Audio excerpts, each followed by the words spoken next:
शादी करने की ना कोई वैसे उम्र तय नहीं होती है। और ये जो सोच है हमारे समाज की कि ये जैसे यंग अडल्टहुड में आ गए और टीनेजर्स से मसाई थोड़े से बड़े हुए तो इनकी शादी कर देनी चाहिए कि एक दूसरे में ढल जाएंगे, एक दूसरे को समझ लेंगे।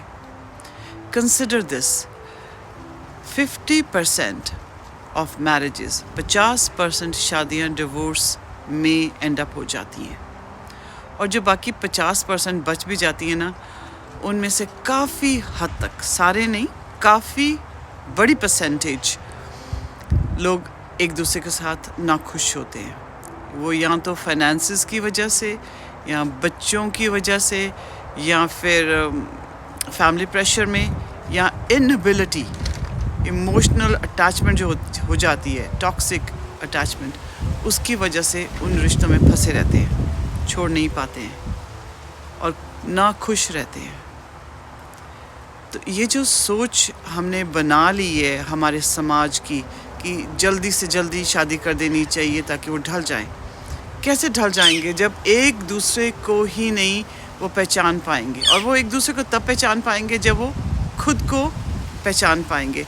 वो जो उम्र होती है टीनेज की या यंग एडल्टहुड की, जब हम इनकी शादियों के बारे में सोचना शुरू कर देते हैं, तो वो उम्र तो होती है कि एक दूसरे को समझने से पहले खुद के साथ कनेक्शन बनाने की, खुद की बॉडी को समझने की, खुद का माइंड सेट, माइंड, हार्ट, ये कहाँ है, किस तरफ जा रहा है, उसको समझने की, नए दोस्त बनाने की, दुनिया घूमने की, करियर पे फोकस करने की, गुड एंड बैड एक्सपीरियंसेस लेने की, ताकि अच्छे और बुरे में पहचान हो सके, ताकि जब वो किसी रिश्ते में आए तो उसको एक इमोशनल माइंड सेट से, एक strong emotional, mature emotional mind set से उस रिश्ते को निभा सके।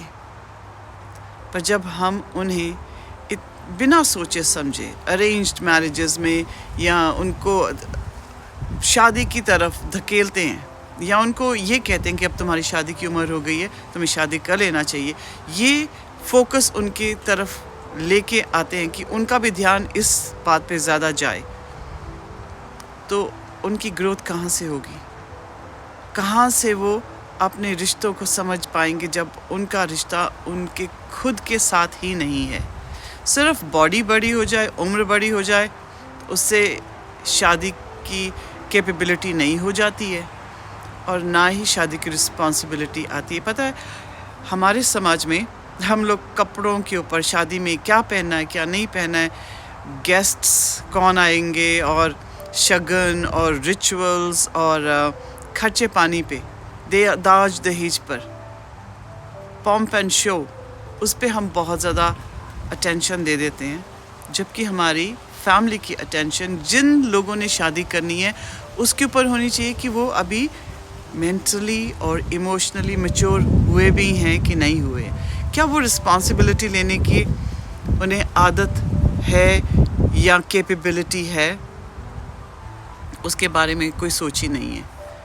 तो जब फिर हम उनको शादी में बांध देते हैं और वो रिश्ते नहीं निभते, तो फिर हम परेशान हो जाते हैं और वो बच्चे भी परेशान होते हैं। ये सोच बदलनी पड़ेगी। रिसर्च के हिसाब से शादी की जो उम्र होती है वो 28 के बाद शुरू होती है, चाहे वो लड़का है चाहे वो लड़की है, और आजकल के वक्त में उससे भी ज़्यादा, क्योंकि जब तक आप फाइनेंशियली और इमोशनली सेट नहीं हो और मेंटली उस प्लेस में नहीं हो, रिस्पॉन्सिबिलिटी लेने की स्पेस में नहीं हो, तो शादी नहीं करनी चाहिए। शादी कॉम्प्रोमाइज़ेस, फैमिली के साथ एडजस्टमेंट्स करनी पड़ती हैं वहाँ पे, उसके बारे में हम लोग बिल्कुल बात नहीं करते हैं। हम ये कहते हैं कि पार्टनर के साथ कॉम्प्रोमाइज़ेस करने चाहिए।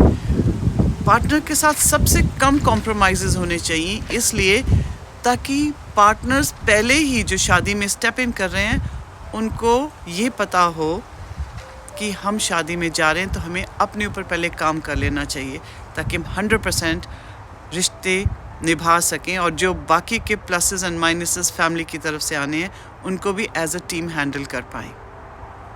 तो जब दो लोग इकट्ठे होंगे एक टीम की तरह, वो कॉम्प्रोमाइज़ेस छोटे मोटे उनको वो कॉम्प्रोमाइज़ेस लगेंगे भी नहीं, वो पार्ट ऑफ द लाइफ लगते हैं। कॉम्प्रोमाइज़ेस बाकी दुनिया के साथ करने पड़ते हैं। तो let's get our logics and facts clear कि ऐसे ही बिना सोचे समझे हम अपने बच्चों को, अपने आसपास के रिश्तेदारों के बच्चों को जो हम कमेंट्स करते रहते हैं, अरे तुम्हारी शादी नहीं हुई, क्यों नहीं हुई, कब करोगे, लेट्स जस्ट स्टॉप दैट। ये उनकी ज़िंदगी है, उनको पता है। आप अपनी शादी पे फोकस करो। और ये जो हम कमेंट्स भी लिखते हैं ना कि ऐसे कर देना चाहिए, वैसे कर लेना चाहिए, ये गलत है। Let's focus on our lives, on our own mental and emotional maturity. And जो बच्चे हैं उनको पुश ना करें उस सिचुएशन में जहां उनको ज़बरदस्ती शादी करनी पड़े। वो एक्चुअल में एक जुर्म से कम नहीं होता मेरे ओपिनियन में। Let's become more wise before we become married.